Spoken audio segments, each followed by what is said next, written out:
যুক্তরাষ্ট্রের পর তেহরানের ওপর চাপ বাড়াচ্ছে যুক্তরাজ্য, জার্মানি ও ইইউ। পাল্টা হুঁশিয়ারি ইরানের, মিসাইল ও ড্রোন হামলায় লন্ডভন্ড মার্কিন ঘাঁটি। ভারতে বৃহত্তর আন্দোলনের হুঁশিয়ারি সিজেপির। একদিনের সময় নিলেন মোদি। শিক্ষামন্ত্রীর পদত্যাগ ঠেকাতে পারবেন কি তিনি?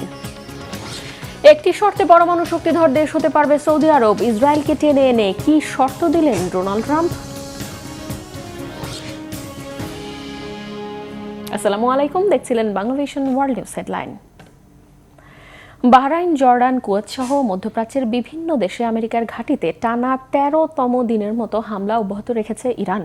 লন্ডভন্ড করে দেওয়া হয়েছে মার্কিন সামরিক স্থাপনা। যুক্তরাজ্যের ঘাঁটি ব্যবহার করে আমেরিকা নতুন করে কোনো হামলা চালালে প্রতিটি ঘাঁটি গুঁড়িয়ে দেওয়ার হুঁশিয়ারি দিয়েছে ইরান। যুক্তরাজ্যে সেনা মোতায়েনের প্রস্তুতিও নিচ্ছে। জার্মানি দেশটির ইরানি দূতাবাসের কার্যক্রম সীমিত করেছে। ইরানের ওপর নতুন করে নিষেধাজ্ঞা আরোপ করেছে ইউরোপীয় ইউনিয়ন। ইরানের জব্দকৃত সম্পদ হরমুজে ক্ষতিগ্রস্তদের মধ্যে দেওয়ার চিন্তা করছেন মার্কিন প্রেসিডেন্ট। তবে এতেও দমে যায়নি ইরান। পাল্টা জবাব আর বড় ধরনের সংঘাতের জন্য প্রস্তুত মোজতবা খামেনির দেশ। নাইম আহমেদের ডেস্ক রিপোর্ট। সমঝোতা চুক্তি ভেঙে ১৩তম দিনের যুদ্ধে ইরানকে বাগে আনতে একের পর এক বিমান আর ক্ষেপণাস্ত্র হামলা যুক্তরাষ্ট্রের। ইরানের দক্ষিণাঞ্চলের জাস্ক, বন্দর আব্বাস, খোজেস্তান সহ বিভিন্ন অঞ্চলে এ হামলায় কতটা সফল দেশটি?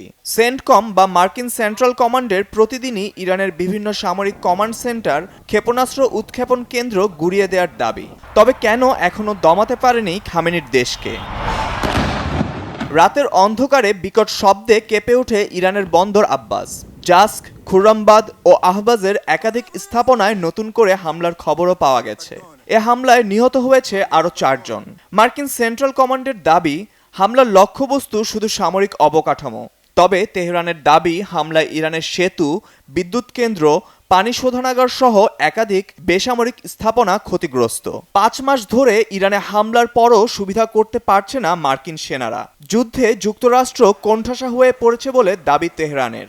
ইরানের সশস্ত্র বাহিনীর মুখপাত্র জেনারেল আবুল ফজল শেখারচির দাবি, যুদ্ধে সুবিধা করতে না পেরে তৃতীয় বিশ্বযুদ্ধের জন্য তৈরি করা অত্যাধুনিক অস্ত্র ব্যবহার করছে যুক্তরাষ্ট্র, যা আগে কখনো দেখেনি বিশ্ব। তৃতীয় বিশ্বযুদ্ধের জন্য বিশ্বের প্রধান শক্তিগুলোর সাথে লড়াইয়ের উদ্দেশ্যে আমেরিকানরা যে প্রতিটি সক্ষমতা, প্রতিটি অস্ত্র, প্রতিটি সম্ভাব্য পরিস্থিতি পরিকল্পনা মজুত করেছিল, তার সবকিছুই ইসলামী প্রজাতন্ত্রের বিরুদ্ধে ময়দানে নামানো হয়েছে এবং তার সবকিছুই ব্যবহার ও মোতায়েন করা হয়েছে। মার্কিন হামলার জবাবে কুয়েত, জর্ডান ও বাহরাইনে মার্কিন সেনাঘাঁটি ও বিভিন্ন কৌশলগত স্থাপনায় হামলা অব্যাহত রেখেছে ইরানের ইসলামী বিপ্লবী গার্ড বাহিনী IRGC। হামলায় বাহরাইনে শেখ ইসা বিমান ঘাঁটির জ্বালানি ট্যাঙ্ক, সরঞ্জাম গুদাম, যুদ্ধবিমান হ্যাঙ্গার এবং আবাসিক এলাকাগুলো লক্ষ্যবস্তু করা হয়েছে। এছাড়াও বাহরাইনে মার্কিন টেক জায়ান্ট অ্যামাজন সেন্টারেও হামলা চালিয়েছে তেহরান। জর্ডানের আল আজরাক মার্কিন বিমান ঘাঁটির বিমান আশ্রয় কেন্দ্র, রক্ষণাবেক্ষণ কেন্দ্র এবং আবাসিক এলাকাতেও হামলা চালানো হয়েছে। তেহরান জানিয়েছে, যে কোনো আগ্রাসনের মুখ্যম জবাব দিতে প্রস্তুত ইসলামী বিপ্লবী গার্ড বাহিনী। অস্ত্রের মুখে যখন বারবার ব্যর্থ মার্কিন বাহিনী, তখন আবারও ইরানের উপর অর্থনৈতিক চাপ তৈরির পায়তারা করছে মার্কিন প্রেসিডেন্ট ডোনাল্ড ট্রাম্প। সমঝোতা চুক্তি অনুযায়ী মধ্যপ্রাচ্যে জব্দকৃত অর্থ ফেরত পাবার কথা তেহরানের। তবে এবার এই অর্থেই কুনজর মার্কিন প্রেসিডেন্ট ট্রাম্পের। সামাজিক যোগাযোগ মাধ্যমে দেয়া পোস্টে মার্কিন প্রেসিডেন্ট বলেন, যুক্তরাষ্ট্রের নিয়ন্ত্রণ ও দখলে থাকা ইরানের অর্থ থেকে হরমুজ প্রণালীতে হওয়া ক্ষয়ক্ষতির জন্য ক্ষতিপূরণ দেয়া হবে। ট্রাম্প আরও বলেন, ক্ষয়ক্ষতির পরিমাণ অনেক বেশি হতে পারে। তিনি মনে করেন এভাবেই কাজ করাটা সবচেয়ে ন্যায্য হবে। ট্রাম্পের অতিবিলাসী চিন্তাভাবনার জবাবে দেরি করেননি ইরানের পররাষ্ট্রমন্ত্রী আব্বাস আরাকচি। বলেন, যারা এই অর্থ থেকে লাভবান হচ্ছেন বা এমন সিদ্ধান্তকে সমর্থন করছেন, তাদের মনে রাখা উচিত, বিভিন্ন দেশের সরকার অন্য দেশের সম্পদ জব্দ করাকে স্বাভাবিক নিয়মে পরিণত করলে ভবিষ্যতে কারো সম্পদই নিরাপদ থাকবে না।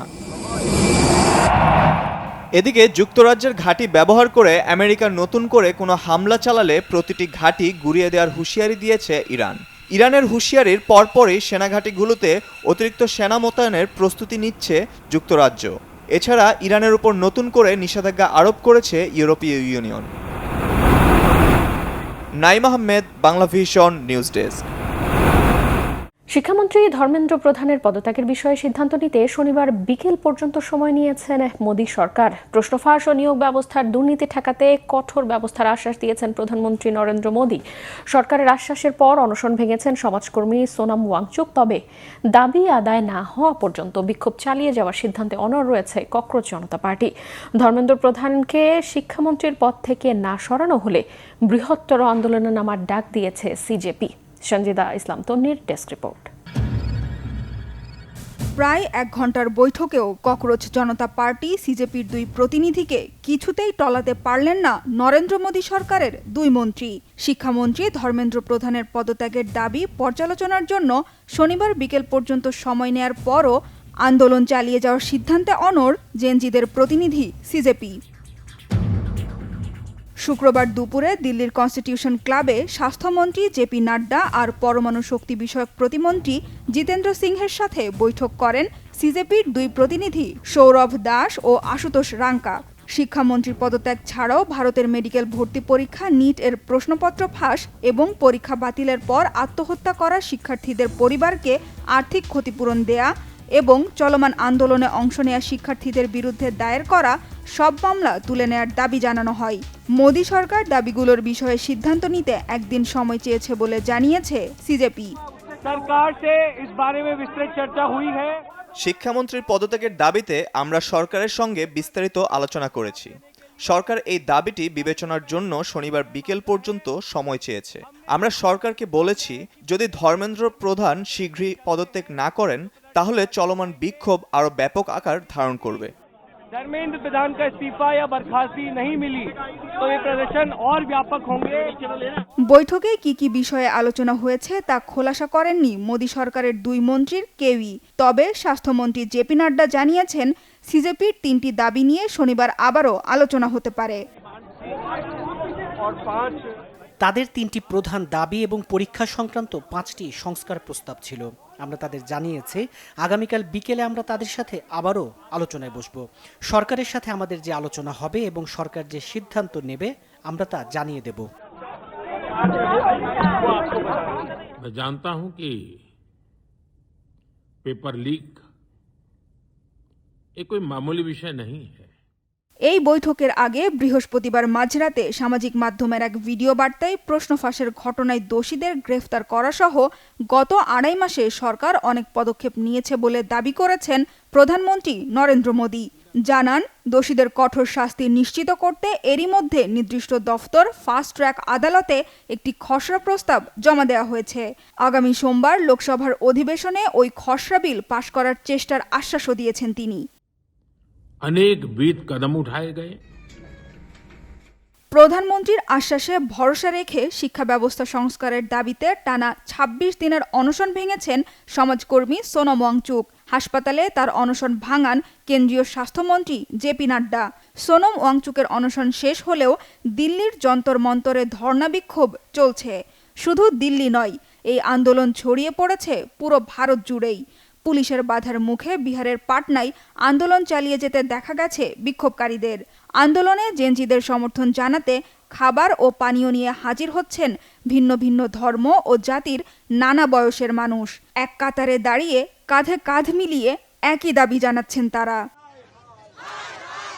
শিক্ষা ব্যবস্থার সংস্কারের দাবিতে শুরু হওয়া আন্দোলন ভারতের সরকার পতন আন্দোলনের রূপ নেবে কিনা তা অনিশ্চিত হলেও এই বিক্ষোভ এরই মধ্যে মোদী সরকারের স্বপ্নের হিন্দু রাষ্ট্র গড়ার ভিতকে নাড়িয়ে দিয়েছে।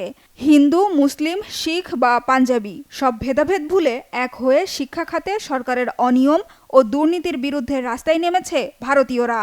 নির্দিষ্ট কোনো জাতি বা ধর্মের নয়, আন্দোলনকারীরা নিজেদেরকে ভারত মাতার সন্তান হিসেবে ঘোষণা করছেন।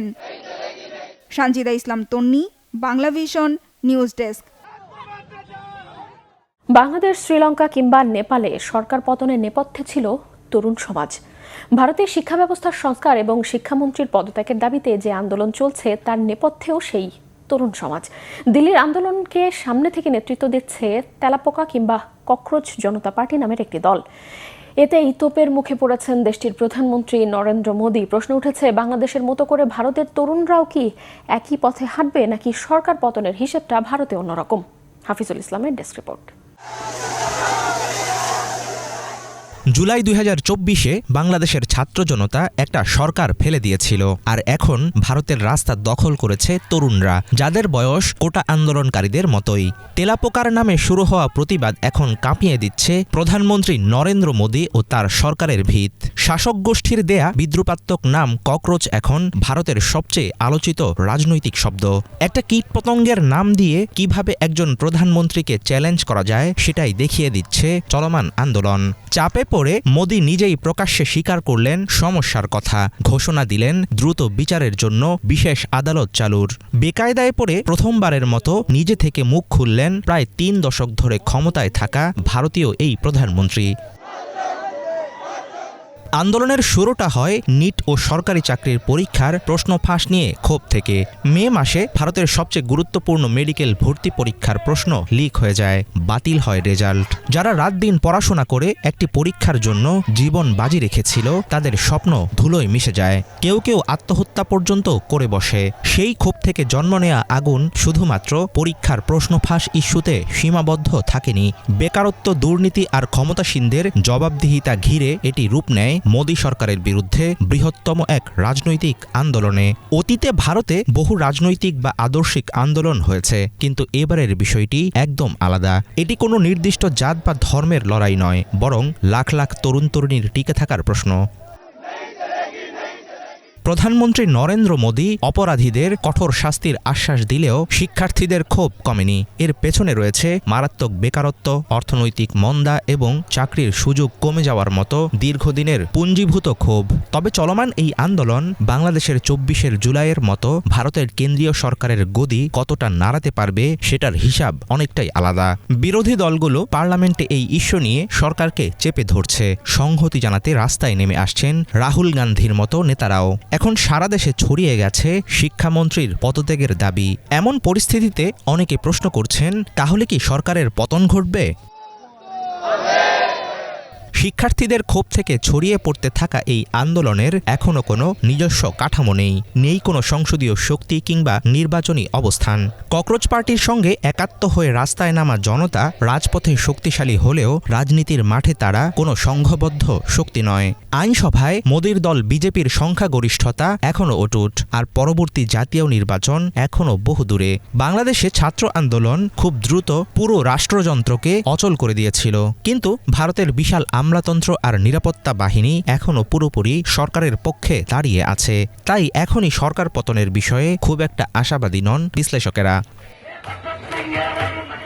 দিল্লির যন্তর মন্তর কিংবা কলকাতার রাজপথ, ককরোচ পার্টির আন্দোলনের আগুন দ্রুত ছড়াচ্ছে গোটা ভারতে। নরেন্দ্র মোদী সরকারের পতন আপাতত শুনতে অসম্ভব মনে হতে পারে, তবে ইতিহাস বলছে বড় বড় পতনের শুরুটাও হয় ছোট ছোট ক্ষোভের বারুদে একটুখানি আগুন থেকেই। চলমান আন্দোলন ঘিরে একটা প্রশ্ন অনেকেই করছেন, বাংলাদেশ যা করে দেখিয়েছে 24 জুলাইয়ে ভারতের এই প্রজন্ম কি সেই পথে হাঁটতে পারবে? হাফিজুল ইসলাম, বাংলাভিশন। সৌদি আরব আব্রাহাম অ্যাক্টসে যোগ দিলে কেবল দেশটির সঙ্গে যুক্তরাষ্ট্রের বেসামরিক পারমাণবিক সহযোগিতার চুক্তি কার্যকর হবে জানিয়েছেন মার্কিন প্রেসিডেন্ট ডোনাল্ড ট্রাম্প। মার্কিন প্রেসিডেন্টের এই বক্তব্যে এমন এক সময় এলো যখন বিশেষজ্ঞদের একাংশ সৌদি আরবের সঙ্গে যুক্তরাষ্ট্রের পারমাণবিক সহযোগিতা নিয়ে উদ্বেগ প্রকাশ করেছে। তাদের আশঙ্কা, মধ্যপ্রাচ্যকে অস্থিতিশীল নিরাপত্তার পরিস্থিতিতে এই ধরনের চুক্তি ভবিষ্যতে পারমাণবিক অস্ত্র বিস্তারে ঝুঁকি বাড়াবে। মীর ফজলে রাব্বির ডেস্ক রিপোর্ট। সৌদি আরবকে পারমাণবিক শক্তিধর দেশ হিসেবে দেখার সবুজ সংকেত দিয়েও শেষ মুহূর্তে এসে শর্তের নতুন জাল বুনলেন মার্কিন প্রেসিডেন্ট ডোনাল্ড ট্রাম্প। পারমাণবিক চুক্তি চূড়ান্ত করতে রিয়াদকে দিতে হবে এক অভাবনীয় মূল্য। ইসরায়েলকে স্বীকৃতি দিয়ে যুক্ত হতে হবে ঐতিহাসিক আব্রাহাম অ্যাকর্ডসে। সম্প্রতি যুক্তরাষ্ট্র ও সৌদি আরবের মধ্যে বেসামরিক পারমাণবিক সহযোগিতা নিয়ে একটি সমঝোতা হয়, যার আওতায় মার্কিন প্রযুক্তি ব্যবহার করে সৌদি আরব ইউরেনিয়াম সমৃদ্ধকরণ ও পারমাণবিক চুল্লি নির্মাণ করতে পারবে। ট্রাম্প প্রশাসনের 2 কর্মকর্তার বরাতে এমনটাই জানিয়েছিল একাধিক মার্কিন গণমাধ্যম। তবে সেই চুক্তি কার্যকর করতে এবার নতুন শর্ত জুড়ে দিয়েছেন ট্রাম্প। 23 জুলাই সংবাদ মাধ্যম আল জাজিরার এক প্রতিবেদনে বলা হয়, চুক্তিটি ঘোষণার একদিন পর ট্রাম্পের দেওয়া বিবৃতিতে বিষয়টি নিয়ে বিভ্রান্তি দেখা দিয়েছে। ট্রুথ সোশ্যালে দেওয়া এক পোস্টে মার্কিন প্রেসিডেন্ট লিখেছেন, চুক্তিটি অনুমোদিত হবে, তবে এটি আব্রাহাম অ্যাকর্ডসে সৌদি আরবের যোগদানের উপর সম্পূর্ণ নির্ভরশীল।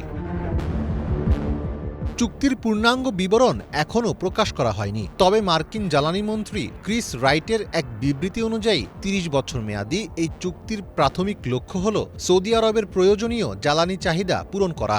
এই চুক্তির ফলে সৌদি আরবের জাতীয় পারমাণবিক অবকাঠামো নির্মাণের ক্ষেত্রে মার্কিন কোম্পানিগুলো প্রধান ভূমিকা পালন করবে।